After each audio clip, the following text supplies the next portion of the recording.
এখন আমরা আলোচনা করব এক্স রে নিয়ে। এক্স রে নিয়ে যদি আমরা বলি যে এক্স রে মূলত কি, তাহলে আমরা বলতে পারি এক্স রে হলো যে আলোর তড়িৎক্রিয়ার একটা বিপরীত প্রক্রিয়া। তো আলোর তড়িৎক্রিয়াতে কি হয় যে একটা মেটালের উপরে এসে আলো পড়ে, যেমন আমরা বলতে পারি যে এটা যদি হয় একটা মেটাল, তার উপর এসে এখানে কি করবে, একটা আলো পড়বে, এবং এই আলো পড়লে আলো থেকে সামান্য পরিমাণ শক্তি এই মেটালটা শোষণ করবে। শোষণ করার পর এখান থেকে কি বের হয়ে যাবে, এখান থেকে একটা ইলেকট্রন বের হয়ে যাবে।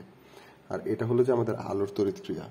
এক্স রে তার বিপরীত। তার বিপরীত মানে কি হবে, যে আমাদের একটা মেটালের ওপরে ইলেকট্রন এসে আঘাত করবে, এবং ইলেকট্রন এসে আঘাত করলে সেই আঘাত করার গতিশক্তিটাকে শোষণ করে এই মেটাল থেকে একটা আলো বের হবে, এবং যে আলোটা বের হবে তার তরঙ্গ দৈর্ঘ্য হবে এক্স রে তরঙ্গ দৈর্ঘ্যের সমান। তো আমরা যদি এক্স রে চিত্রটা আঁকি, তাহলে আমরা কিভাবে আঁকতে পারি, যে এরকম একটা চিত্র থাকবে।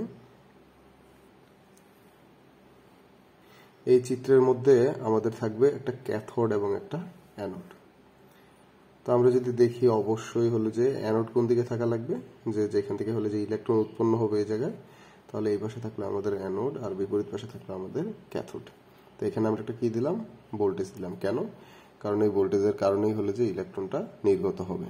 এখন ইলেকট্রন আমাদের এই বিন্দুতে আছে, মুক্ত ইলেকট্রন। মুক্ত ইলেকট্রনগুলা যখন গতিশক্তি প্রাপ্ত হবে, শক্তিপ্রাপ্ত হবে, তখন গতিশীল অবস্থায় এসে আমাদের এই ক্যাথোডের মেটালটাতে আঘাত করবে এবং এখান থেকে একটা শক্তি বের হয়ে যাবে, তাই না? তাহলে এই ইলেকট্রন তো আর একা একা বের হবে না। তো ইলেকট্রন বের হওয়ার জন্য আমরা এখানে একটা কোষ দিব তথা শক্তি দিব। যে কোষটা দিব তার বিভব হবে ভি, ঠিক আছে? তারপর আমরা হলো যে এই যে বিভব বি থেকে একটা শক্তি পাবো ই, ওই শক্তিটা হবে ইলেকট্রনের গতিশক্তি। ইলেকট্রন এসে এই মেটালকে আঘাত করবে, যেখান থেকে হলো যে একটা শক্তি নিয়ে আলো বের হবে। তাহলে আমরা বলতে পারি এখানে মূলত শক্তির কি কি রূপান্তর হচ্ছে। সবার প্রথমত বিভব থেকে শক্তি যেটা আসছে, এটাকে আমরা বলতে পারি E is equal to EV. এটা আমাদের 1 নম্বর সূত্র। 2 নম্বরে আমরা বলতে পারি যে ওই শক্তিটা কার শক্তি হয়, এটা গতিশক্তি হয়। কার গতিশক্তি? ইলেকট্রনের। আর গতিশক্তি কত? হাফ এম বি স্কোয়ার, যেটাকে আমরা চাইলে কত লিখতে পারি, পি স্কোয়ার বাই 2m। এখানে এম মূলত কি? এম হলো যে ইলেকট্রনের ভর, আর ই কি? ই হলো ইলেকট্রনের চার্জ, ঠিক আছে? এবারে এই ইলেকট্রন যত গতিশক্তিতে গিয়ে আমাদের মেটালটাকে আঘাত করবে, এই মেটাল থেকে তত শক্তির হলে যে আলো বের হয়ে যাবে। তাহলে আলোর শক্তি ই ইজ ইকুয়াল টু কত? H nu. নিউ মানে কম্পাঙ্ক, আর নিউকে আমরা লিখতে পারি কত? C by lambda. তাহলে এইচ সি বাই ল্যামডা।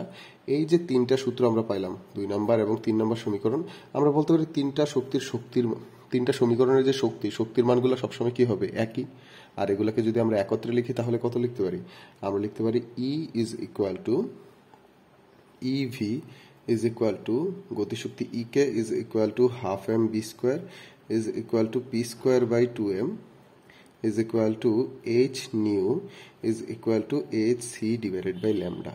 আর এই যে সূত্রটা আমরা লিখলাম এক লাইনের মধ্যে একটা সূত্র, আমরা বলতে পারি এই সূত্রটা দিয়ে এখন আমরা এক্স রের যে কোনো সমস্যা সমাধান করতে পারবো।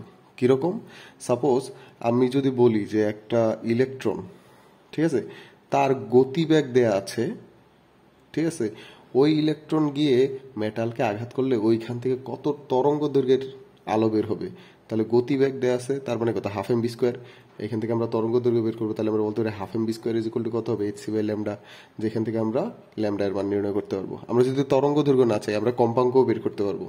আমরা ওই ইলেকট্রনের ভরবেগ নির্ণয় করতে পারবো, আমরা গতিশক্তি নির্ণয় করতে পারবো, এবং কত বিভবের কোষের সাথে সংযুক্ত করতে হবে এটাও নির্ণয় করতে পারবো। তাছাড়া তার শক্তির মানও নির্ণয় করতে পারবো।